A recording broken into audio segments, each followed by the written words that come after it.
live. We have the most amazing guest with us today, Helen Schaefer.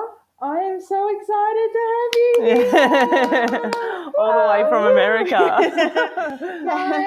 Finally. I'm really excited to be here. So this is really cool. So thanks for having me. You're welcome. I hope to have you all the time. Okay, good. I'm gonna send for my dogs and my Okay. coffee maker, and we're set. Yeah. Oh, we've got a bit of feedback happening. You can hear us talking over. Sorry, guys, just give us a minute. The volume's up on the TV, so that just. There we go. That should be good. All right, we're good. totally back and we're All good. right, good. So tell me, you were here for Master Groom? Yes. Yeah. Yes, I was invited to judge at Master Groom. It was really exciting. So it was a great experience. We're hearing double of ourselves. Yeah. We're good. Yeah, we're good. Yeah. No, so it was really exciting. So thank you guys for inviting me to do that as well. It was really, really cool to see how other countries handle their grooming competitions. Yeah. Because in the U.S., they're like pretty much all the same. Mm. We start at 7 a.m. You guys started a nice, reasonable Yeah. hour. You could eat food. Yeah. It's kind of nice. Yeah. It's also nice to see different styles. Of course, like in the U.S., we still crop tails and dock ears sometimes. It's so totally different. yeah, Yeah. it's very different. I mean, and all of a sudden you have a tail. Yeah, I'm an American cock.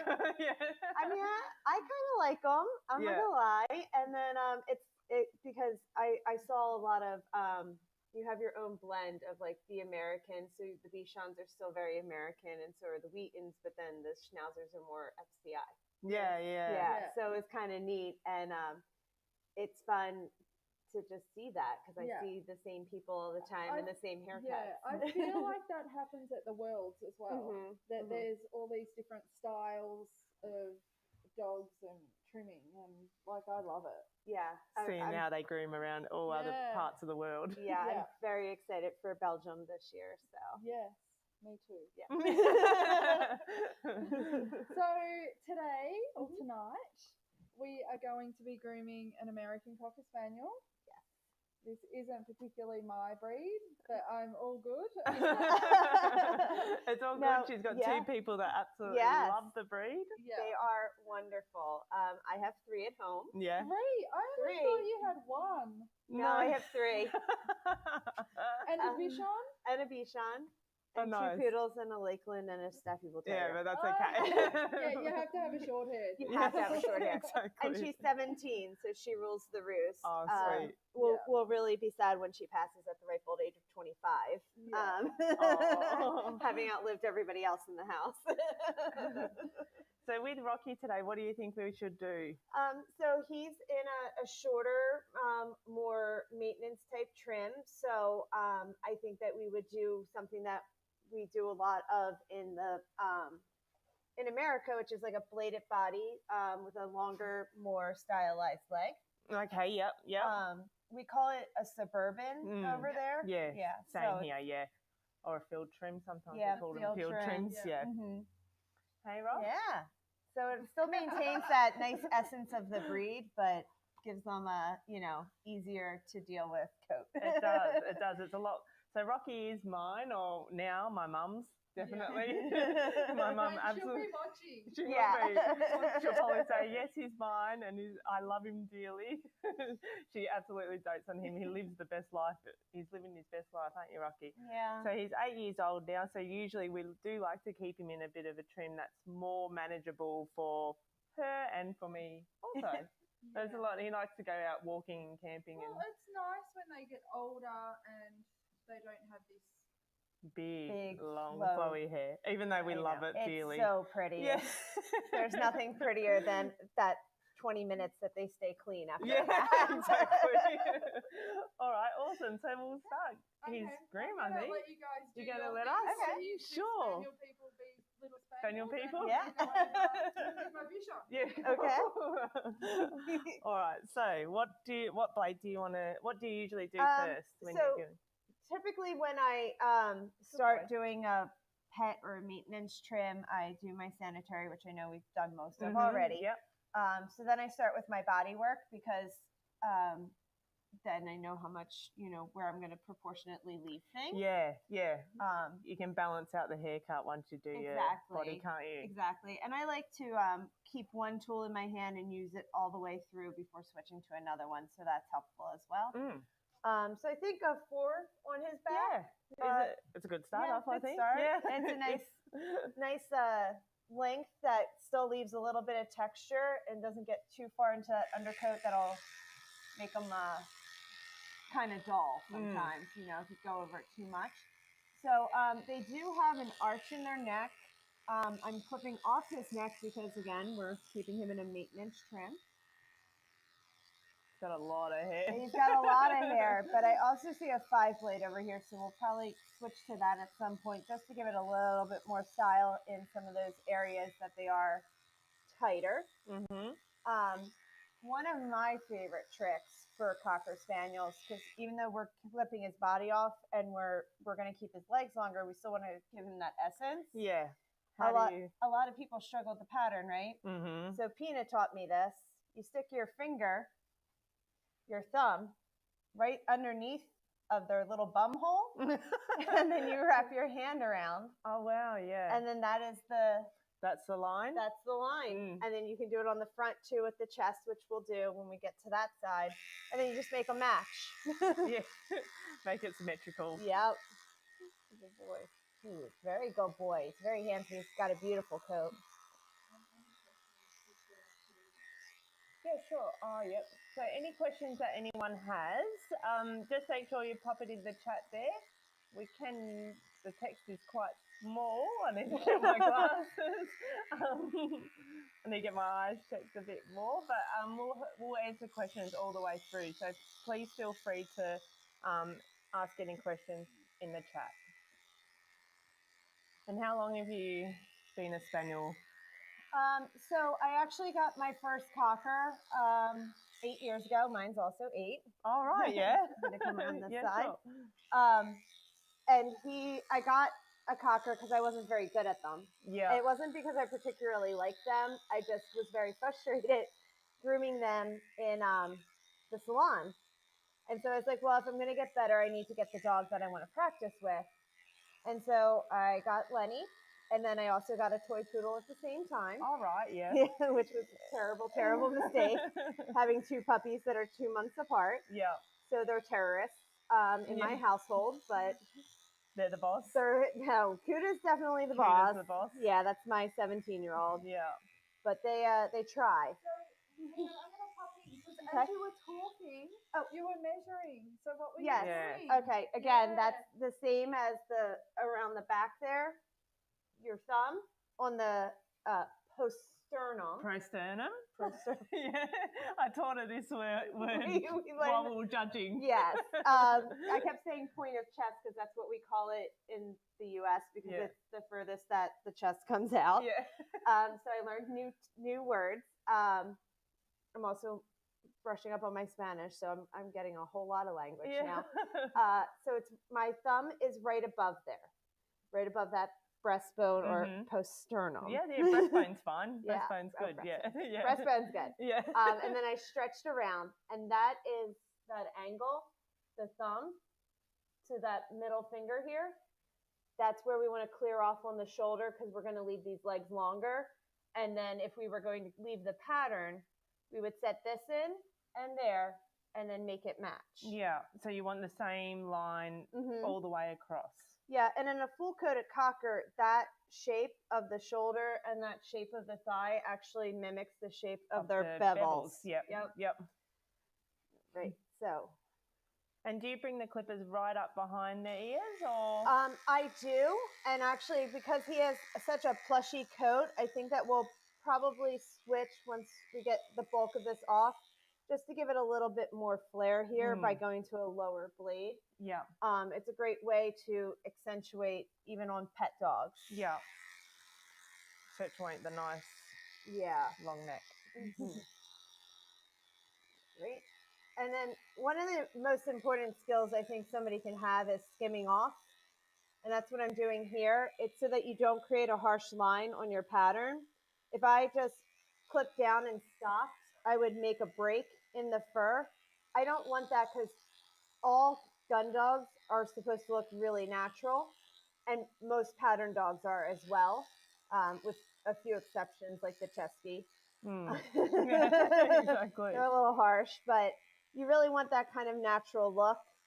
And it'll help remove some of this, like we're getting a little bit of a clipper marks, but it'll help stop that from forming too much. Let me come on this side. Sure. Block our view here. So skimming off is just literally finishing off that stroke that I'm making along the curve of the natural curve of the body of the dog. So when I get down to here, I can feel the rib starting to fall underneath. Cocker's pattern line is along the widest part of their rib. So when we get there, we just want to like let it fall off. If we stop, we're going to make that real harsh line that's going to be really hard to get out. Yeah, and that becomes that ballerina Yeah, skirt the hula look, skirt. yeah, which is quite offensive sometimes, isn't it? When you look at your last, like, oh but no, you always, all you have to do is just just keep going. glide But it you off. also have that owner that insists that that's how they're supposed to look, and if you can't see the line, you're doing it wrong. Yeah. Very true. Now, since we're going to take him laid it down all the way, right? Yeah. So that's just to show matching, again, this line here to this line here. You can see my thumbs pointing either side. We're going to finish clipping off his stomach because we're just going to leave the legs longer for this one.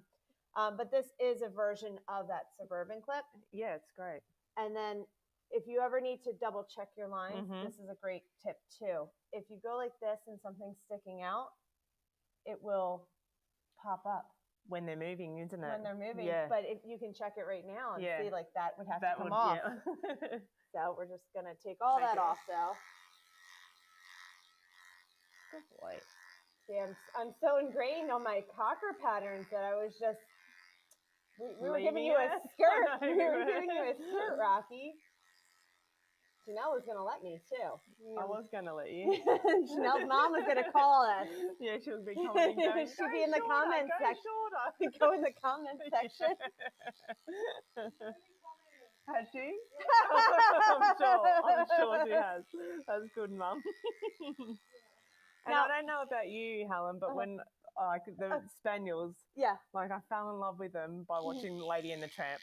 Oh, is that yes. You yeah, well? I do love Lady and the Tramp. One of my very good Cocker Spaniel friends actually made me some art for my wall. I have a yellow wall at my house. Yeah. And it's filled with, well, it will be filled. Yeah, once it's all finished. Once it's all finished. I've only been there a year. It will be filled with art from like my friends. So she did one of those little jewel pictures where you the jeweled ones. Yeah, so it's really cute. It's Lady and the Tramp. Yeah, so. Oh, beautiful. I love that. Yeah, and Cocker Spaniels are just really special, and I feel like once you get one, it's so easy to get many because they're really, really great family dogs. And, I know. Because, they're just, mine like to go, they're great for runs. Actually, mine love to go for a run, but they also will completely sit on the couch and watch. And just relax. Yeah, like 20 hours of whatever Netflix show is on. Yeah. Yeah, it's nice to have Thanks, Matt. Oh, that's good. Yeah, that's perfect. We can read that really well now. Yeah. Yeah, it's nice to have a dog that has an on and an off when you need it. My friend. So we got most of this clipped off. So Danielle's just asked, how are you enjoying the land down under? I'm enjoying it very much. It's been really nice. Melbourne's a really cool city. I've gotten to get out and explore it a little bit. It reminds me, I really like the architecture, like the older buildings. The buildings. And then all these like really cool modern. It reminds me a lot of like Miami or Baltimore in the US. Right. Do you want a blade? Yeah, a we're gonna 5 switch blade. to the 5, and then you're gonna have to tell me how you guys deal with your tails because we don't have them. Oh, of course, of course. We do kind of really flag? short. Yeah, like not a flag. We kind of take this short, like Okay. a carrot tail, very similar to a carrot tail. Okay. Don't trim much off the top, but blend in the sides of The the tail. sides and the under. Okay. But go really short at the back because I'm trying to shorten him up. Shorten him up.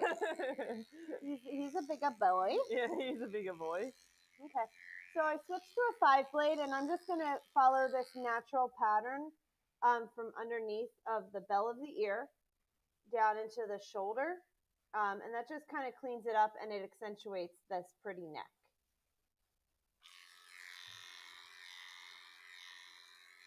And I'm not changing my line, I'm just taking it a little tighter here. Good boy. He's a very good boy.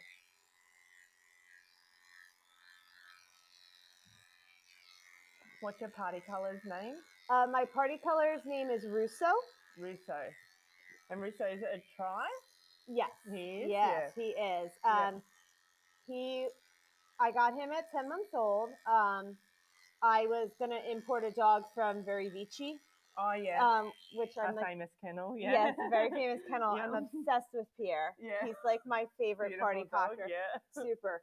So my friend sent me a picture of him, and she's like, "Oh, look at him. He could be like your world's dog," because my goal is to make the travel team for the U.S. Yes, yes. And I was like, yeah, but like I don't know, maybe I want this puppy from like this kennel, and I took him home for a 2-week trial just to see, because everybody tells you party colored cockers are crazy. Yep. Yeah. That's what you hear, yeah. Cocker people will tell you every different color has a different personality. But I took him home, and on his rabies paperwork, his birthday wasn't correct. I knew he was a puppy. Yeah. And it said he was 3.5 years old. And I was like, well, clearly one of the dates got mixed up here, right? Right. So I went on the breeder's Facebook page to try and figure out when the litter was whelped. And I did not find it out from her Facebook, but I did find out he is a Pierre son. Oh, you're kidding. No. Oh my goodness. So it was fate. That would have been exciting to find out. It was because I never asked. We can't show him his bites off. So yeah, right. Yeah. It didn't matter when his breeding was to me, but it was love at first sight. Yeah, of course. It was love at first sight. So I'm missing my little Russo. We're still using the 5? Yes, we're still using the 5 back here. I'm just going over the shoulder and the thigh to give it a little bit more definition back here. This is a great tip for like schnauzers too. I like to do it even on my pets. I have one really pretty schnauzer that I groom every 4 weeks, and they would really love me to do a 10 on the body. But really? I absolutely refuse. Yeah. You're like, we're not doing the 10. We're not doing that. Yeah. But I do a 7. Yeah. But he's got an excellent coat, and then I take my 5 and 1 on the 9 blade setting and just a little bit, just to give it a little show off the thigh flair. A little bit. Yeah. Good boy. So do you want me to do his tail? I want you to do the tail. I'm going to learn something today. No worries. So yeah, I would usually use the 5, especially if I've done exactly. I'm very much like you. I like to show off the shoulder and the thigh. Yeah. So I would use the 5 blade and just run it along the sides of their tails. Okay. Good boy. It feels a bit funny with the vibration going down. Oh yeah. The tail. And then I would run it from his little bottom all the way to the tip. He doesn't love it very much. What's she doing to you? Good boy.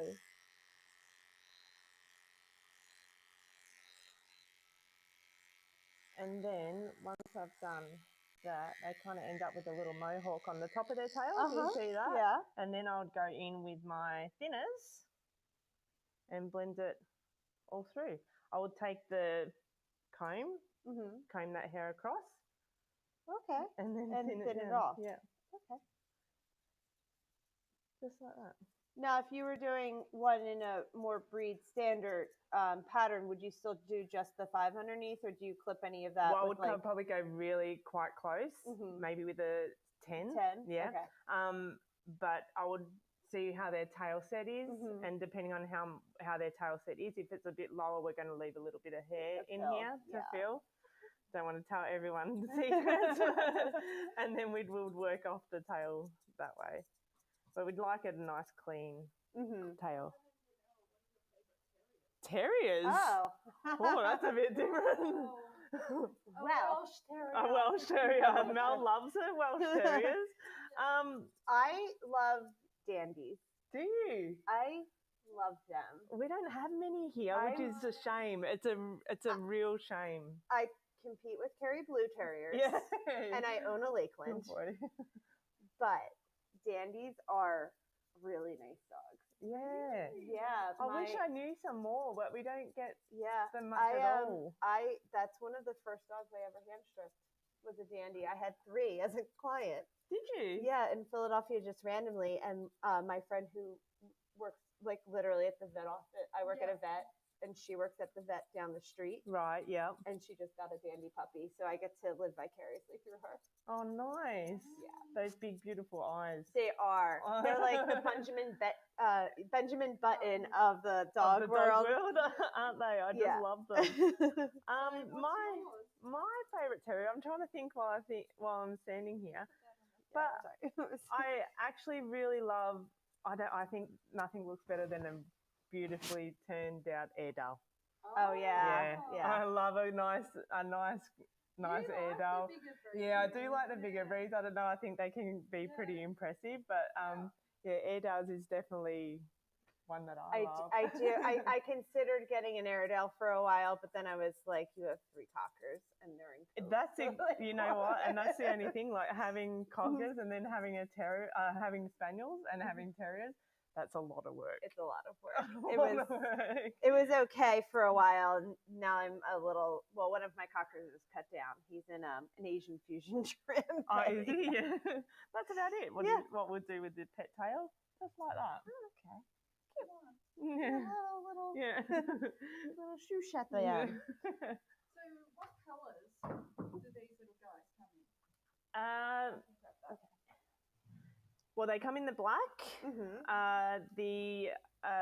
So black is, they have a couple of varieties. So black and tan, you have black and tan shown. So in Australia, they're shown, all the colours are shown together. Okay. So our blacks, our Ascobs, and our black and tans, and the parties, they're all shown in the same class. Okay. But over there, I know they're shown separately, aren't they? Yes. So in the US, we show blacks and tan points, so black and tans together. Then we show all solid colors other than black, which is what Ascob is. Yep. And then we have party color. So when we have our groups, we have 3 of the Cocker Spaniel varieties in that. And in lineup. all other colours other than black, the Ascobs, what colours do you get in that? Oh, we get every kind of buff from a cream to a red. We have chocolate. We have brown and tans. My friend Catherine has a brown and tan, which beautiful. is really cute. Yep. The buffs, the brown and tans, reds, browns, brown and tans, and then in the parties we have blue roans. We have tries, which is my dog Russo. Yep. We also have the liver and whites, the black and whites. So it's good, and we I think we just started adding sables back. Oh, right. Yeah. Oh, nice. They're really pretty. They are pretty, the sables. I have one sable client, and I love his coat. I think. Oh, really? It's really pretty. Yeah. And I wish that she would let me grow him out for competition. Yeah. But she's also, kind of a stage mom. So I'm loving. Who said that? I'm loving the new technology, especially the Mohawk tail. Good. You'll never forget it. Yeah. Okay. So I'm going to start on his head, I guess, before we start getting into like clipper work and cleaning this initial up. Yeah, we might get a close up of his head if we can. Beautiful. That's good. Good boy, Rock. All right. So I have. What blade do you use on the head? I have the 5-in-1 on the middle setting. The 10. Yep. 10. Yep. So I like to start with clearing my stop. I just take a little bit, 1 or 2 teeth right in the middle, and then come forward, straight on the nose. They have a nice clean 90-degree stop, so that means you go right in and then come out. Mm-hmm. We'll be able to maybe show that. Good boy. Yeah. And I'm just going to clean up a little bit in here. So you want to expose that stop, don't you? Yeah, it is definitely a defined stop. It's not necessarily super, super deep. It just depends on the dog because they have exposed eyebrows. That's what gives them that soft expression, which we'll get to that part. Yeah. And I like to flip my ear over. I'm going against the grain with a 10 still, and I'm going to go from the corner of the ear to the corner of the eye, just below the corner of the eye, because some of them have that little like dip where their skull met. I know. And you never know. And then you take it off. You take it off, and once you take it off, they have bug eyes. Good boy. So that's one thing that I like, and it's something that I learned with my poodles actually, because I have a poodle in a spray up, and it's always eye corner to ear corner. But if you take your spray up to that like top, so it's like the inside or the outside of the ear, and it's such a minuscule amount of hair that it's different. The difference is, but it makes a difference. It makes a huge difference. Makes a huge difference. So then they have chisel cheekbones. So I still with my 10, I'm just going to go on this lower lid and trace it underneath of that eye socket bone. So I'm not getting into this because they have a plushy lip, and we'll do that separate. You know, right? And then I'm going to follow this. There's a calic line. That's where the hair grows back and then in. So it forms a natural kind of like a V. Yeah, like a V. Or a U. Even. Yeah. And it really depends on the dog and their pattern, you know. So I'm going to just follow that down, and it's from the bottom ear corner, usually towards that breastbone. We use the outside corner of the blade to follow that down, don't we? Yes, and make it a distinct line, just because he has so much fuzz on him, which is nice. Good transformation. I'm just kind of doing a little bit of a rough in just to get some of this bulk off, so we can see what we have under all of this beautiful fur. Mum has been asking me for a few weeks now, when's he on this camera? You know, when do you do his live? And I'm like, oh, it's coming up. She's coming soon. She's coming soon. Straight after Master Groom. That's his day. I can relate very much to your mom though, because my cocker's growing out for worlds where you need a lot of hair, and like I haven't seen his face in a month or two now. It's funny, they don't like, he's never grown hair right towards his the end of his muzzle, but he gets these side whiskers that fall off. Yeah.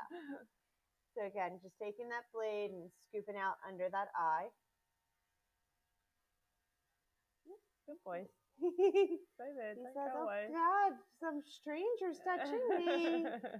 She might cut my eye off. I'm not going to take the whole eye, buddy, just the hair. Yeah, and that's a good point, is that he doesn't grow hair there, because Elliot doesn't really grow hair there either. But I still like to trace that area with the shortest setting of the 5-in-1, which I think on this one's a 30. Yeah, same. So just to clean that off so that it's flat in front of their nose, because it does help shorten them up. It seems really silly, but again, those little hairs make a difference. It does. It makes the muzzle, once you cut that off, it really starts to shorten the muzzle and plush it right up. Yeah. And then we've got a question for favourite way to groom, hand strip, scissor or clip, and favourite class to compete in. It is Danielle with the Scotties. Mel's over here watching us. She hasn't got a mic on tonight. So That was so good to see you on the weekend. It was good. Yeah. I'm not even going to answer because people. Oh no. Oh wait, don't. Oh no, we've done the scissors.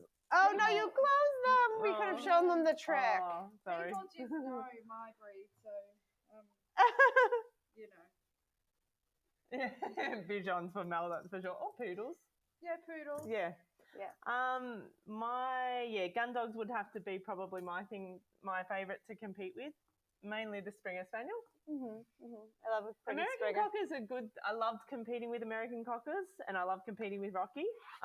He was a competition dog for a while, but yeah, God, it's hard. It's It is. hard. I think with the Spaniels with me would be the English. Yeah. Oh, what did I used to? Oh, wow. Welsh Springer. Yeah. Yeah. She did well with the Welsh Springer. Yeah. Mel really relates to Wales, apparently. Yeah. I know. I was like, Yeah, you know how true. you just need to go in all the classes to Yeah. gain points. So Yeah. I was like, I need a Gun dog. Yeah, I need Gun a gun dog. dog. What am I doing? And then yeah, we got some Welsh. Yeah, we did. We found the Welsh. Oh, we had it was a client, wasn't it? Yeah. And then, And yeah, I just enjoyed them. I Yeah. like their coat, and I found They're them nice. really, and they've got good temperament. Yeah. They're They're beautiful. very nice dogs. Yeah, they're easy to travel with as well. What's Yeah. your favourite to compete with? Obviously, Cockers have my heart. Yeah. But I like doing all three. I can say, to be honest, my least favorite class to compete in is Poodle. Is it? No, so I love grooming my pit. So hear me out. Hear me out. I just need to go closer. Yeah.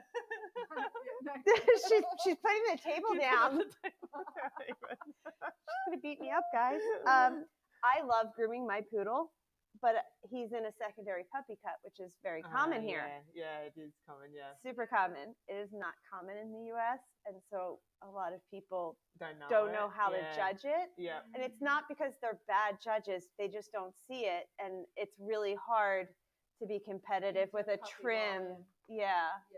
Yeah, it's true. Yeah. Common, yeah. So, and then I mean, because once in America, once they're past 12 months, they're basically going into their adult trim. right, yeah, they're cut in. So it's and then the trim du jour right now is the HCC. Oh, is it? Yeah. Yeah. Yeah. She pulls the same. So my friend with the dandy has a beautiful standard poodle in an HCC. Yeah. It looks great on him because he's very correct. Yeah. He's very short backed and he's got a big long neck and he's very like a big boy, but like nice. Yeah, elegant. Very elegant. The problem with an HCC is the poodle has to be elegant underneath of it. Some of them aren't. Yeah. So everybody that's in America watching or that knows an American that competes in poodles, you should encourage your friends and family members to do the Scandinavian secondary lion puppy cut, whatever you want to call it. So many things. Yeah, because it's junior lion. much prettier. Yeah. But you know, That was a nice question. That was something yeah, different, yeah. wasn't it? And poodle, you know, it's not. I've done well in poodle class lately. Yeah. Because I don't like it. That's why I was shocked. Yeah, I know. I got my first placement in open in poodles. Yeah. And it was a first place. And I count myself out because I was like, oh, everybody hates my poodles. I do have a mini and a modern. Yeah. But he's a weird color. Oh, right. So just so everybody knows what I'm doing, I'm just cleaning off the edge of this lip here with We're on the this camera now. with the shortest setting. So this is all the flu in the inner lip.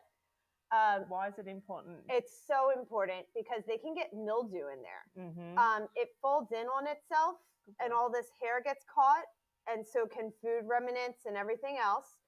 So this is really for the health and well-being of the dog. It's okay, friend. Good boy. It's okay. I know. So as long as the dog's not going to, bite your finger off, you want to pull the lip back as far as you can. I know, to make it more comfortable. I know. He's like, it is not comfortable, you liar. Good boy. And get all that like little hairs off for sanitary purposes. And then that gives them that really cute little pooshy lips that helps that to sit back down really well. I do this on my pets too. If you have a mini trimmer, like one of those standard setting, like 45s, they tend to like that a little bit better because it vibrates a little bit less. But good boy. Otherwise, the 5-in-1s are great for this, and they just need to suck it up for a second, huh, friend? But yeah, back to Poodle. So Yeah, I know. Back it to was the just. Poodle. I think now that I'm like, oh, this class, like I always count myself out, because it is very competitive. Oh, Good I'm boy, good sorry, boy. friend. Good boy. We got it. We got it all. It's very competitive in the U.S. and which is great because it makes you a good groomer by trial by fire. Yeah, exactly. But that's the biggest class, and it goes on forever. Does I it? mean, you guys You're have in there for a while. you have more time, but I over here. But yeah, the judging goes on forever. The awards go on forever. Like it's just, and it's it's always our last class. Yeah. And you're just tired. At At that point, stage, it's been like a marathon. All right, I'm going to switch back to the 10 setting on this, and then I'm going to clip off the outside of his ear. Yeah, Does she do? Yeah. Does Okay. she do it? Yeah. I don't want your mom mad. Yeah. Mel's already mad at me about Poodle class, and then I'm gonna. You can do the 10. So Rocky's ears are actually clipped off, but usually on a normal like a 4. Yeah. Okay. They usually do it on a 4, but you can show the 10 blade and where we would usually clip to if we were. Tassels. Yeah, exactly. Let's do the tassels. So for cockers, With a comment. We need should... Janelle and Mel to do Yes, we do. We Perfect. actually saw that. I saw the photo, and what a great photo it was. I wish my next seminar, I'm so doing it. Yeah, that's fine. Yeah, jazz hands. Yeah. So for cockers, the ear is clipped to the bottom lip. Yep. If you're not sure that it's hitting the bottom lip because they have a lot of fuzz still, you can take it to the eye corner. Another another little point. I like to do it to where they curl to as a third way of knowing. So you just know that it's in the right spot. I like to do a V or a U on the ear, just like on the throat. I like all of my lines on my cockers to like flow because that's really pet or show.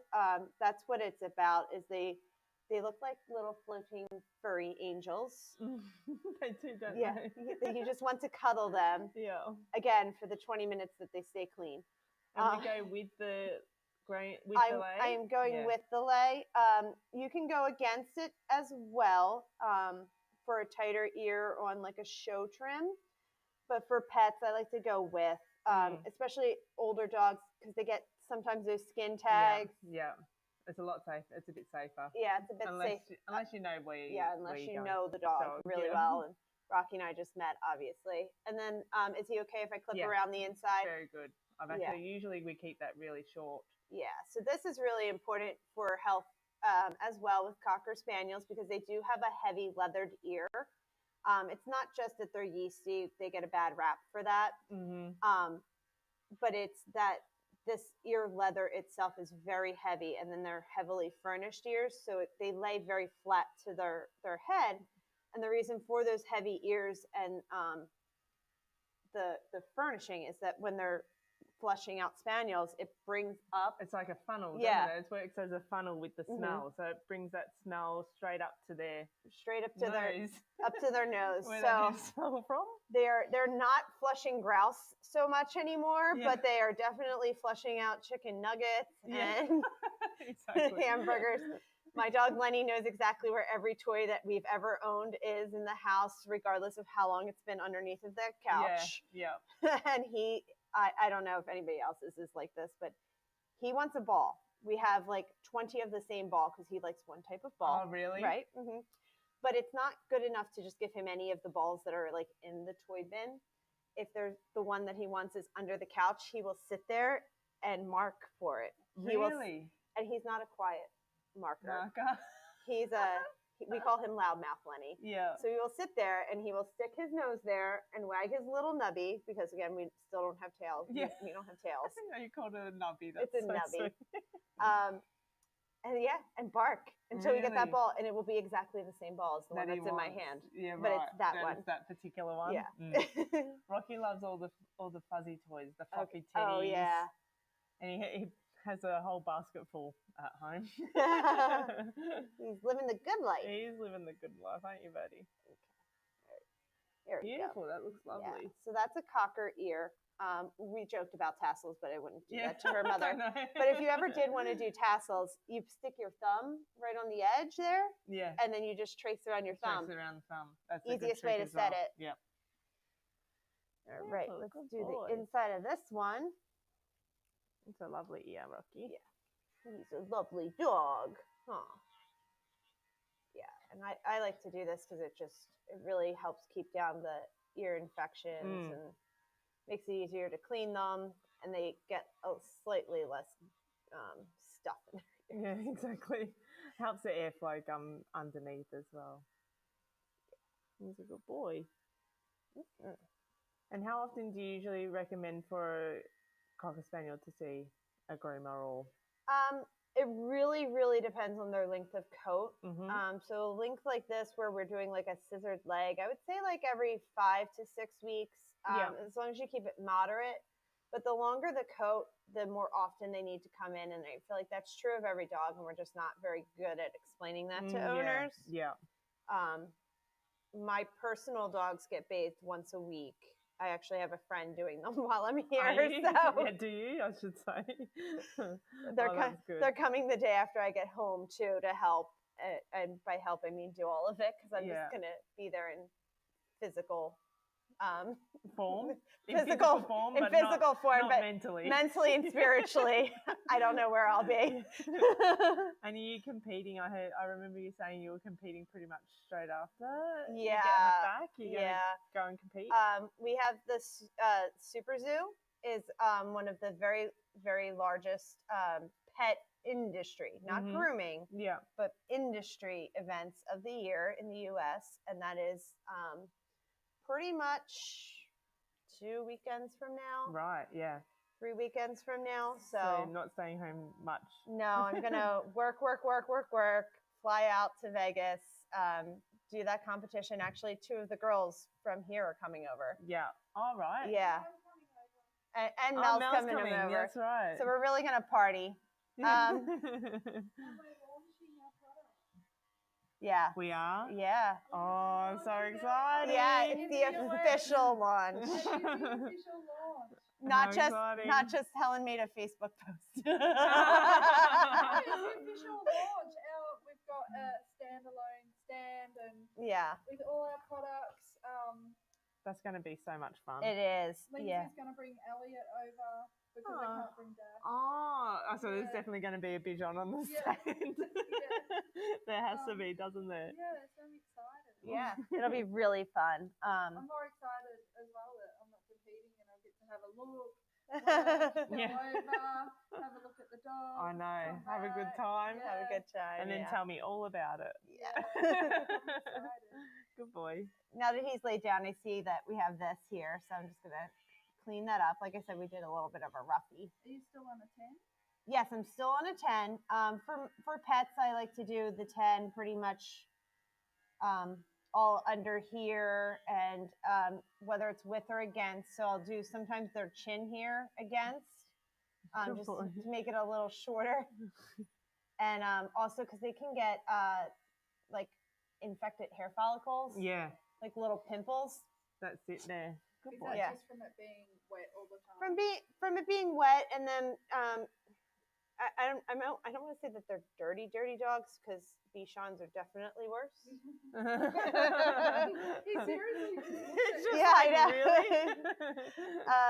My bichon is the worst in the house. She does not stay clean, but they just get into everything. They're very much like, where are you? What are you doing? Like, let's go kind of dogs. Like, I find them easy to live with, but they are nosy. Yeah, they get into everything. Everything, yeah. Good boy. Yeah, so you're really very good cleaned boy. up around here. Yes. Yeah. So that gives them like that nice flat nose. So now we just have like these whiskers and this big top knot, isn't it? Yeah. Dash is not happy about. He's doing a little dance. Yes, he is. You're just proving my point. That he's rubbing his head on the ground. And what do you usually do on his fleas? On the fleas, I did the the shortest setting. Oh, yeah. I'm sorry for the Whiskers. the whiskers, the Yeah. lips, Yeah. the plushy lips. So they have a plushy face. I'm going to change this to the higher setting, which this so is. I think it's a 9. 8. We don't have 8 blades in the U.S. I don't know what an 8 is. It's between a 9 7 and a 9. Yeah. I didn't want to say it like that, but I was just like, I'm saying it. Yeah, no, that's fine. But like, so we want to get that soft plush look, soft don't we? plush look. And so, then if we go too short, like with a 10, you're going to make that. Yeah, it'll look more snipey, which is where they look very narrow. Cocker Spaniels are supposed to have a figure 8 head, so this is round, and then it's just accentuates the eyes, and then this is the same width as the top of the head. So for him, because he does have good amount of cheek under him, I am going to clip it. But if you wanted to fix a dog, like my boy Elliot is not snipey, but he's very feminine. He's like very delicate. So I thinning shear it. You're right. Yeah, but to make it look fuller. But he also doesn't grow whiskers like that. Yeah. That's the Thank God. thing. Lenny does. So I'm actually going to take the blade and I'm going to drag it on his cheek, so it's easier to show him on my arm. But instead of clipping like this, like backwards, like that, I'm going to flip it around and I'm going to comb through the hair. Yeah, go with. Yeah, exactly. Yeah, so you've explained that very well. Because a lot of times I find, like, when you do it with the hair, then the hair's blocking it, and everyone's like, "What did you just do?" Yeah. So I'm putting the teeth towards the flesh of the dog. It's not going to cut him because I'm angling it, so it's going to comb through and not clip through.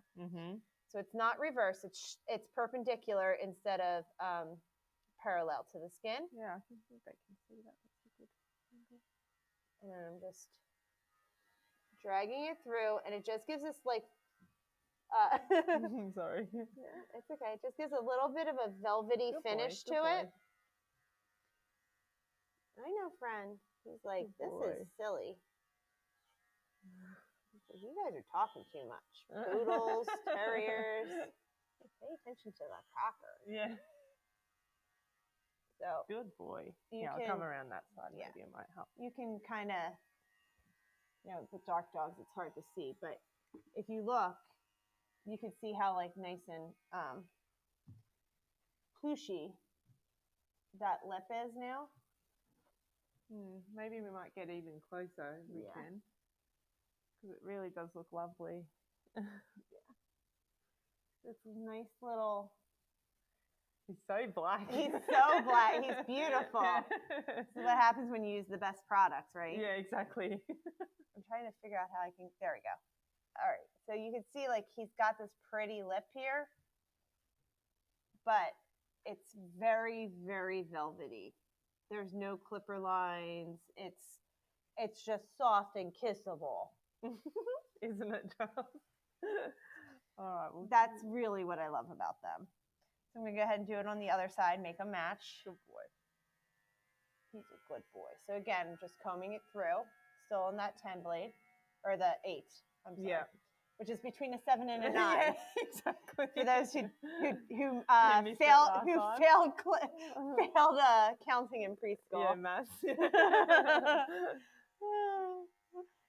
Good boy. How did she get this far in her life? I don't know what an 8 is.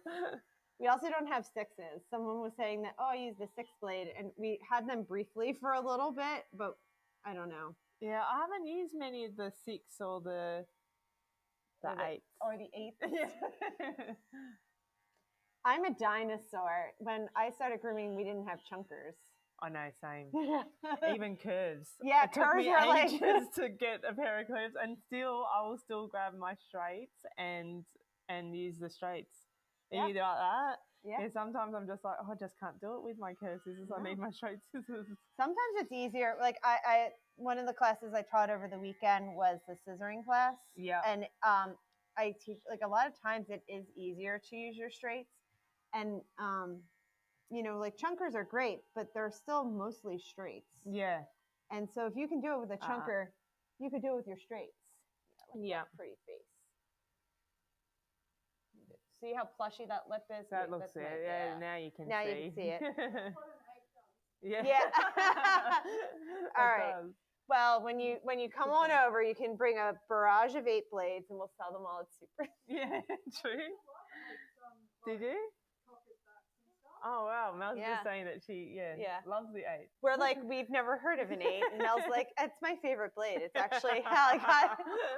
She's like, that's true. How I won all of my trophies. So then, I don't know about you. So I on my pets clip back here. Yeah. Yeah. So I clip. So I usually clip the back skull, and like, you know, if needed to find off the cheek. Yeah. And then I'd usually just thin that out. You can do whatever you want to do. Okay, perfect. Yeah, I think last time we had a ball comb run over it, to be honest. Lenny's had a 7 on the top of his head. Yeah.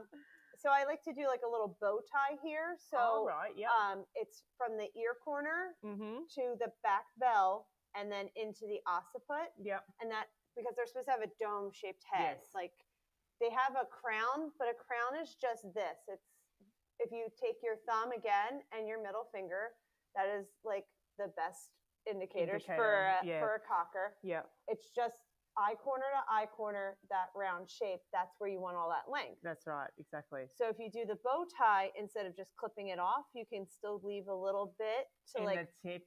To tip it in to finish that dome. Good boy. All right. Come on, handsome. So I'm going to go ahead and clip that in, and then we will clean this up because now I can feel like he has a little bit of a dip there, but it's not where we would clip. Yep. Now that we've gotten all that hair off. You can see, can't you? Now we can see. So again, it's this ear corner, and I'm shooting towards the occiput, which is the bone right back there where the skull meets the neck, and I just do a little straight line back there. That's all right. That was fun. Yeah. I'm just getting the white behind him. Yeah. I know. I when I compete, I have 2 of my dogs are black, and then I have the party, but the black boys, I have a headlamp because I can't see. Yeah, you can't see. You can't see. And then when I was, and also when the lightning, like this lighting, is quite good. This lighting's great. In the salon, in the grooming competition ring, sometimes you're left with bad lighting. Sometimes it's good, sometimes it's bad, but I like a lot of light. I feel like it's doing surgery. Yeah. All right. So I just made those 2 bow ties. So I don't know if we can see that on camera 2 or not. Might be able to. Yeah. But or camera 1, I mean. But it's just right here, and then it meets right there as well. So it's like a little bow tie shape in the back there, and that really sets your ears in. And we're just going to clean up this eyebrow. Like I said, they have an exposed eyebrow. I know he has a dip here, but I'm going to take my 10 and I'm just going to lightly go over that just to set in that line there. And you can, I also like to do that with a 7 in reverse sometimes, because it leaves like a little bit of a real natural look on my pets. But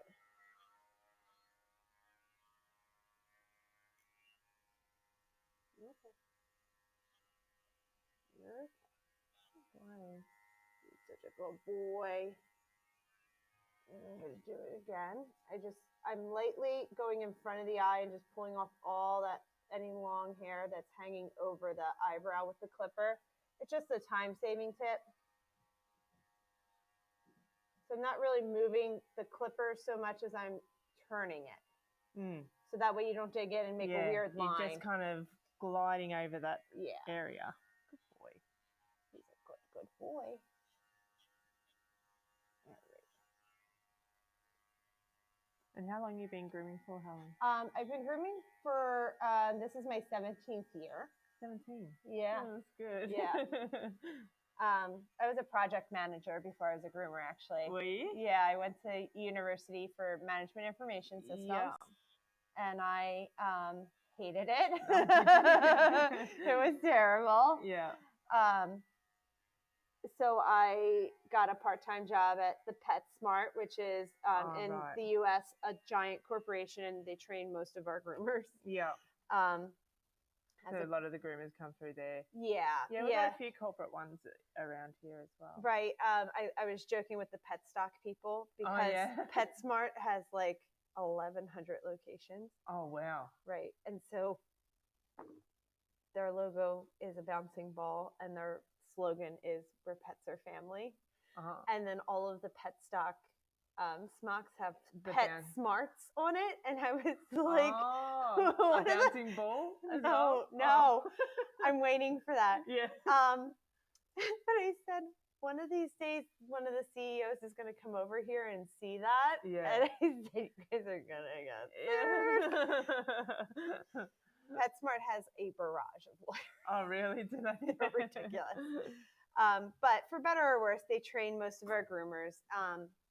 And it's really, really, it's easy because it's an easy transition. You get paid and you get health and... It's a good way of getting into the industry if you wanted to getting into the industry. Exactly. Yeah, fantastic. So what are you doing now with these hair? hair? So now we have all this hair, like tons of it. Yes, Mum. Good boy, Rocky. He's being He's a very good boy. So, we could leave a mohawk if we really wanted to at this point. But I'm going to brush everything over the side of his head. Okay. And then I'm going to set in my dome by cutting off everything that hangs over the side of that skull. Mm-hmm. It's a good trick. Yeah. A lot of people ask me that question. They're like, but how do you do the head? How do you do the top of the head? I'm like, you comb it to brush it to one side and trim whatever hangs out. Yeah, and you can tilt their head a little bit too if they're comfortable with it. I'm going to start with Chunkers just because he has so much hair. Yeah. Some people, especially we have professional handlers in the U.S., so they'll sometimes set it with curves. Right. Do they really? Yeah. Wow. It's not a trick that I've practiced, so we're not going to embarrass me on the live stream. Yeah. But it is something that's like an option. So if they did have a ton of hair, it's something you could do. Yeah. So then I'm going to comb it to the other side, and I'm going to do the same thing. Everything that's hanging outside of my clipper lines. Okay, good boy. Checking off all that. And then I'm going to switch, obviously, to a finer tooth thinner because they're a natural breed. We don't want them to look like he has a ton of lines or anything. And then I'm combing forward over my eyes. This is where a lot of people lose that shape. They forget to brush it forward and go over the eyebrows because the eyebrows set that dome shape. Love the sound of scissors. I could listen to them all day, especially a serrated edge one. I love serrated edges. I did my model dog over the weekend, and I've never done one from like start to finish. Right. I own one. Yeah. It's still in the bag. Is it really? You haven't pulled it out? I brushed out one of the ears. It's not one of the very expensive wigs. It's one of the cheap ones because I was like, these are very expensive. Yeah. And I was like, oh, I'll finish this later. And it's been 2 years. Has it really 2 years? It's fine. Now I'm kind of stoked. I really did like doing them, but it was a lot. So I chunkered off the bulk of it. I'm just brushing back over, and I'm going to clean up this line. And my scissors aren't going to be straight up and down. They're going to be angled up and in a little bit over that line. And then I'm going to actually like rotate my hand instead of trying to move the scissor with the head. So that's like a windshield wiper motion. So I'm just turning my forearm. I'm not turning my wrist because that's when people bend your wrist, and that's how you end up with all those issues with thumbs and carpal tunnel. One of the things that I really like to stress is that your forearm and elbow, like it should be all in a natural, one piece. Yeah. Natural bend. I know, Fred. He's like, oh. He said, there was talk of chicken nuggets earlier. Yeah. Where are those nuggets? Yeah. So sometimes the eye corner is really thick here. So one of my tricks is that I like to pull it up a little bit so that the skin is tight, and then I just go and I only use the very tip of my thinner to clean that out.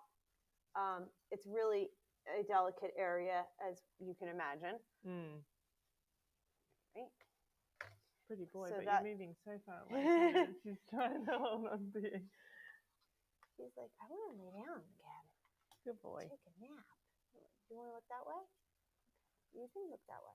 So normally I would tilt his head, but he wants to stare deeply into the camera and tell you guys that you want a Cocker Spaniel because they're the best.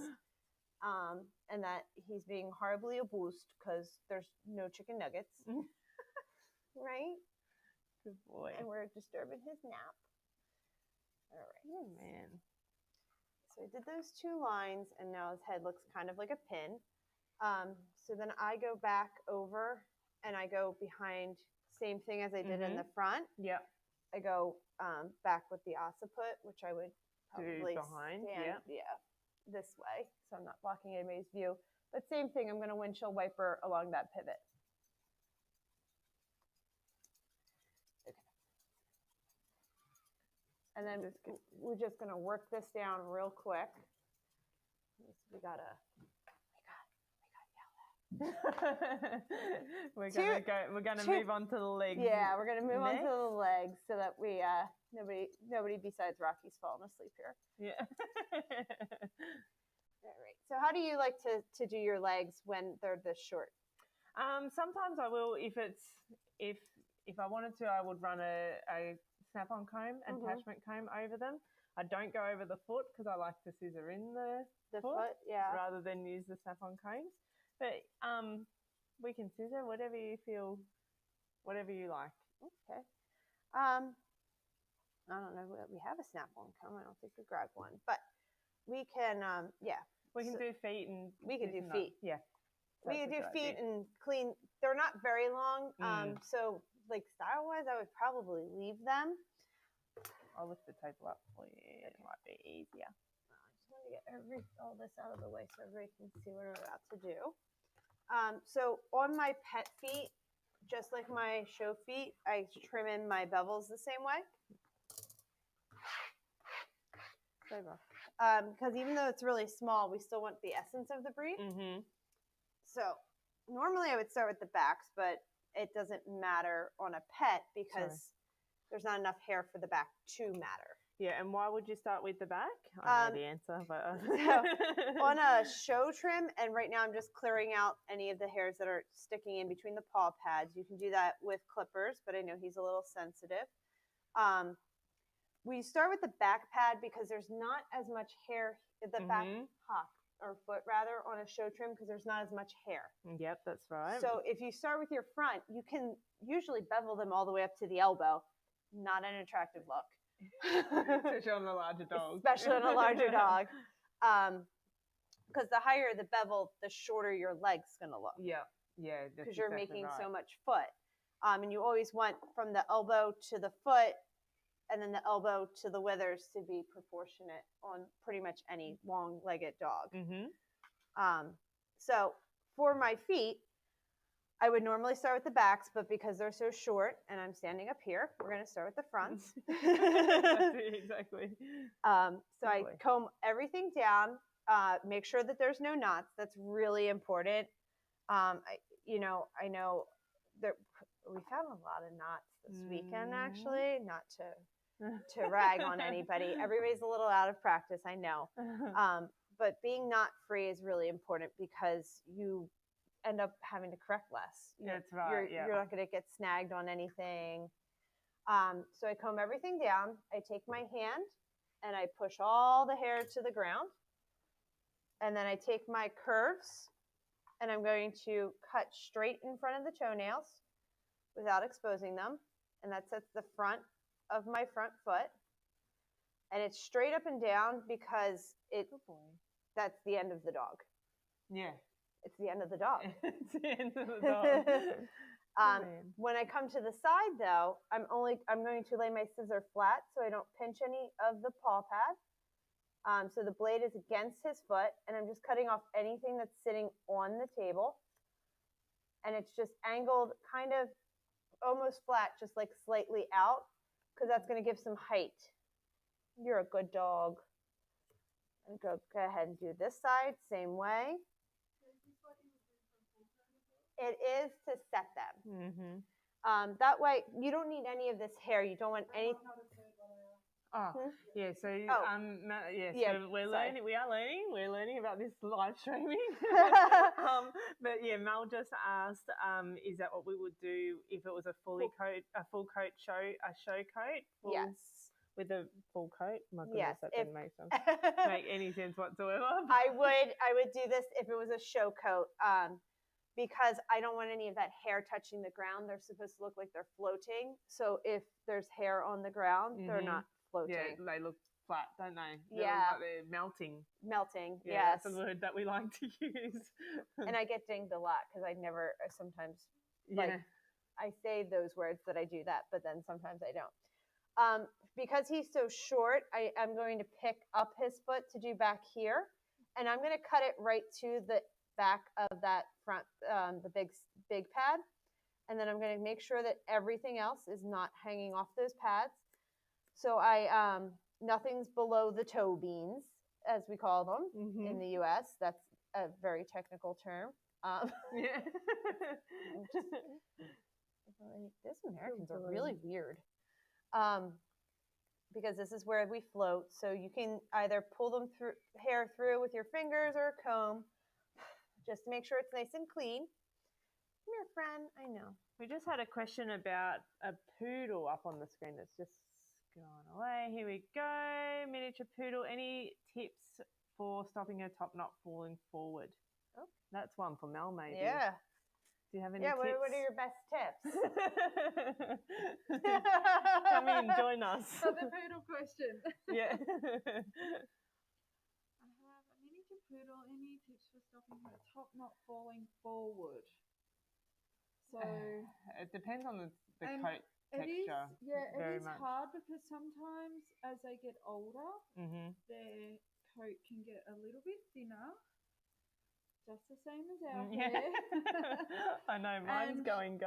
Yeah, and with Davana, my miniature, her hair is quite thin, but I try and take it that little bit shorter. So then shorter, and then kind of if you lift it up from the sides, I find. So I kind of go short, and then round. Yeah, and you're not going to get that full top knot, but at least you're getting something.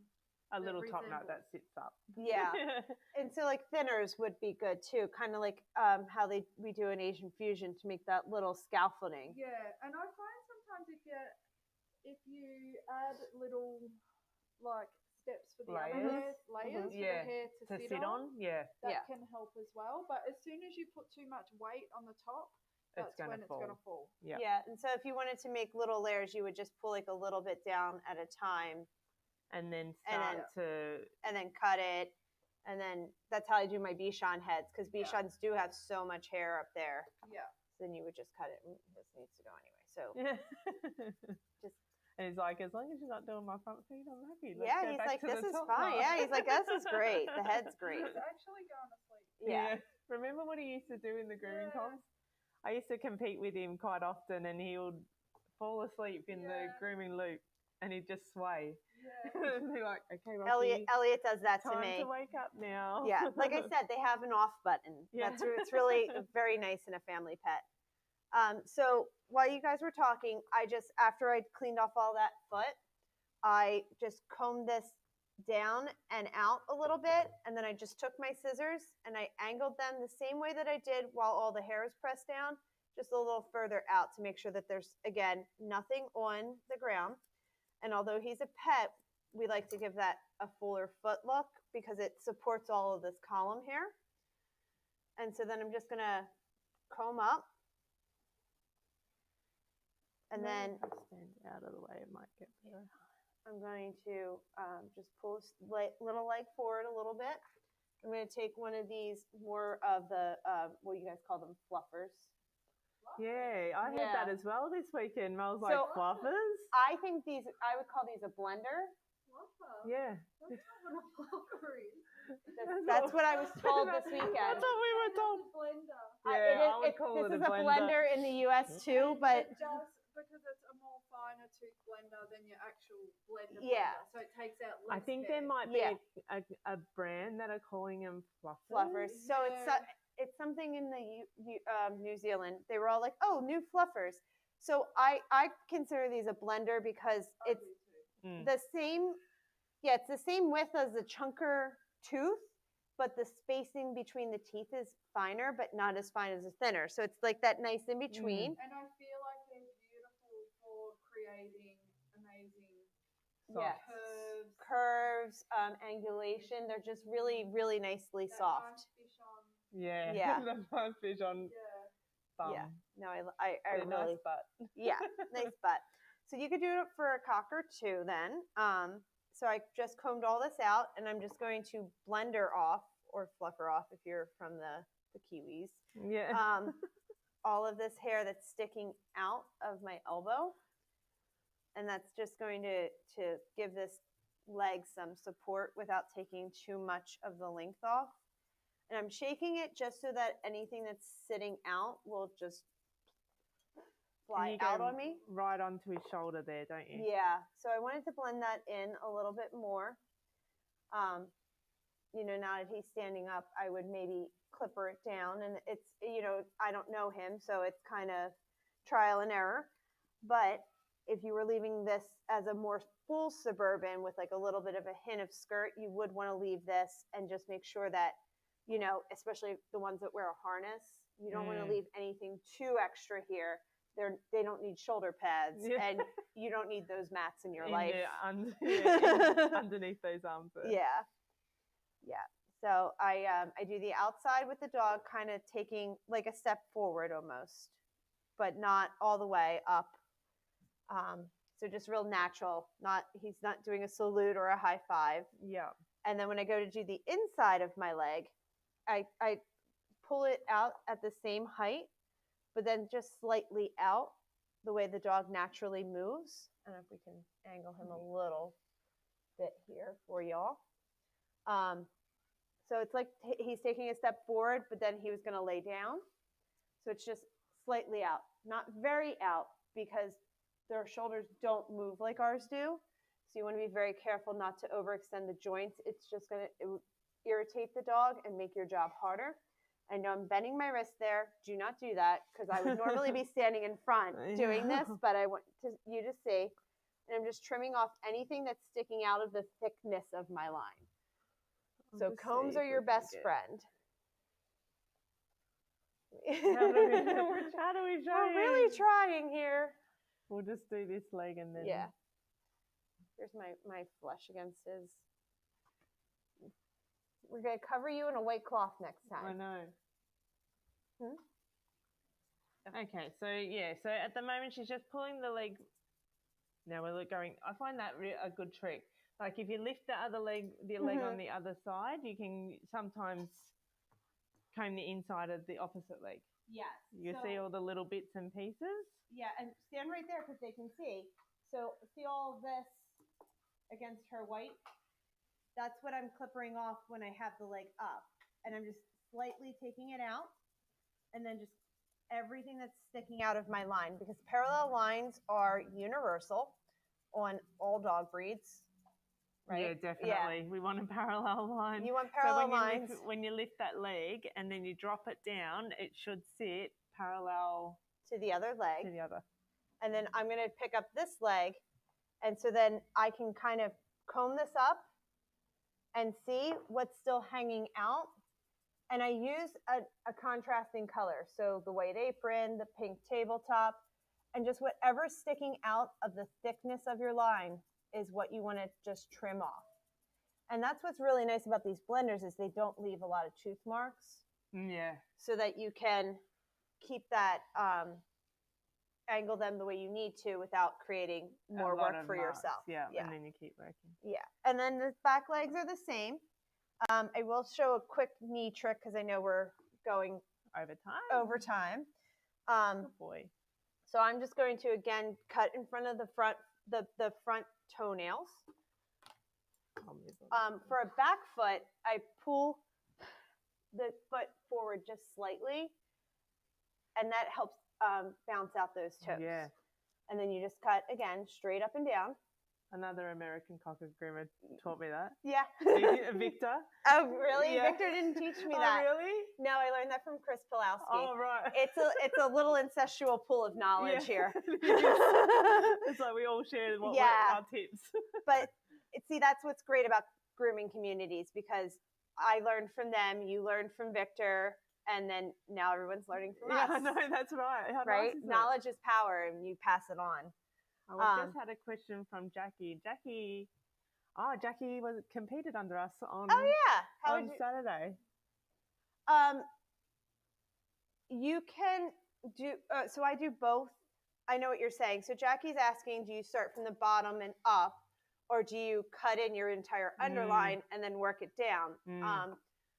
I've done both. Yeah, I've done both too. I think that cutting in my underline and working down works really well on my black dog that has an excessive amount of coat.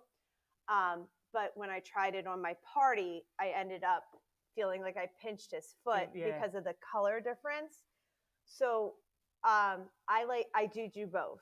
I can't say for sure that I like one better than the other. I think it depends on my dog and where I'm going with it. Jackie, the dog that you've got, I would probably, what would you do? Would you probably start off with the underline? Yeah, I would start off with the underline, because that's a really pretty coat and it's going to lay really nice, and then you're going to be less likely to want to keep going up. Yeah. Because you've already set the bevel. Yeah, so line. you've already given yourself that like hard line, like this is how high I'm going. And then I'm going to just trim off underneath. Trim just off work underneath. Yeah, that's what I would do. I learned that trick from Amy Manser. Oh, really? When she did it, I had to watch, I did a webinar, and I had to watch that part like 6 times, because like it blew my little mind. Yeah. And I couldn't figure it out. And then during COVID, I was like, I'm just going to try it. Yeah. And I did. And then I was like, wow. What a difference. But it can really, especially if you have like a really elegant dog, it can really like bring all of that together. Yeah. Real fast. So okay, so the knee, really quick. A lot of people cut them off. I am no exception. So I like to, on my full coated cocker, I hold it in a natural position, like they're taking a step back, but not extend it. So like they would be coming forward almost, just a little. So the knee is under the hip. And then I mark in where I want my tuck up. So if he was fully coated, it would be here, which is the last rib, or where the knee hits when it is coming forward. And then with it, but in this natural position with the hip and the knees underneath of it. I know, buddy. He's like the table does not go on for infinity. Stop talking. I go from my tuck up, and I go and hit into where your hand is, where my hand is. Yeah. But I have all of my bevel hair if this is a full coated dog. Okay, that is very important. Yeah. But then that's why my knee is off the ground. Mm-hmm. And when I let this go, this falls. Would be where my bevel is, and it will fall really nice. And on a pet trim, it still leaves that really pretty knee. And now I have this just to work in here to give him a little angulation on the bottom. Just show it again quickly. Okay. Okay, sorry. So pretending this is a full coated dog, I'm going to pull my knee hair to the side, and then I'm going to go from right below the bend of stifle, pulling all this hair.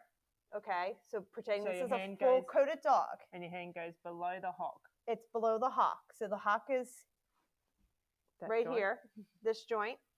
I have pretty much everything that is in the front and back of the hock in my hand. I'm going to pick his leg up so that his knee, his actual knee, is under his hip. I'm going to pretend that I have my tuck up is not notched in here, and I'm going to take my blenders from my tuck up, and I'm going to go back and take everything that's hanging out right into my hand. Because then when I put it down, I'm going to have this really pretty curve. And that's great on a pet or a show trim. It's just where the depth of your scissor is going to be different. Then when I let this go, if it's a show trim, this is all my pretty bevel. And if it's a pet trim, I just need to notch this in to my foot. Good boy. Because I've already cut off this front part here. A few people over the weekend were confused with the tuck up, weren't they? Yeah. They brought we saw a lot come quite far back into the flank area. Mm-hmm. But your tuck up should be, if the dog's made Properly, correctly, your tuck up should be at the last rib. But if you've got a shorter rib or a longer loin, the best trick is what Helen just showed you, is lift that leg, and wherever that knee's coming up, hits. And that's when you lift it all the way up, like it's scrunched up, not just what I showed. You never want to trim it like this because you're gonna really you're gonna lose all your knees. Yeah, it's like too much. But this is where his last rib is, and it's where his knee's hitting, and you can't even see it because he's got so much. Yeah, so dark. So that's where my tuck up would be, and that's not the same as his flank. His flank's back here, so we're talking a really good distance here. It's like a hand. Yeah. Because when they're moving, I was just about to say with my bichons, when they're moving, so this, good boy. how heavy they are. When say Dash is moving, I don't want all this hair coming out. Yeah. That's exactly so that's right. exactly how I set mine. Is it? Yeah. Oh, that's and good.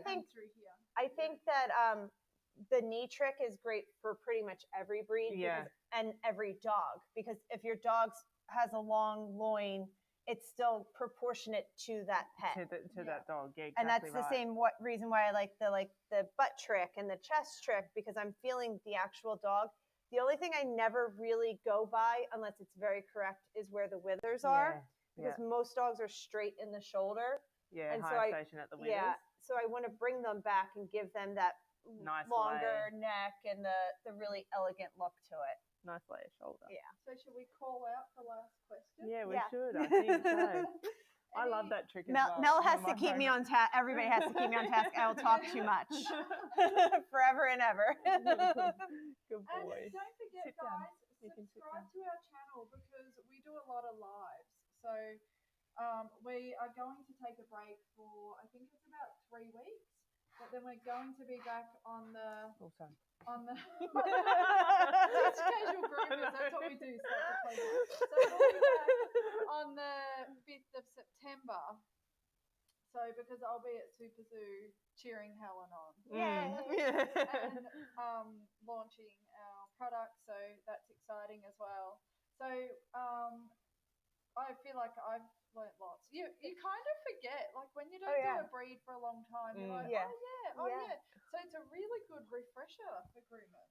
It's a great refresher. I actually during COVID took a lot of skin and coat classes and just like basic classes because we had so much opportunity for online education, and it was like, definitely. Oh yeah, I remember that. Oh yeah, because when you don't use it, you lose it. Yeah, exactly. And because we couldn't use it during COVID, learning was a big thing, wasn't it? But even I love education, so like I am definitely one of those like, oh, tell me more.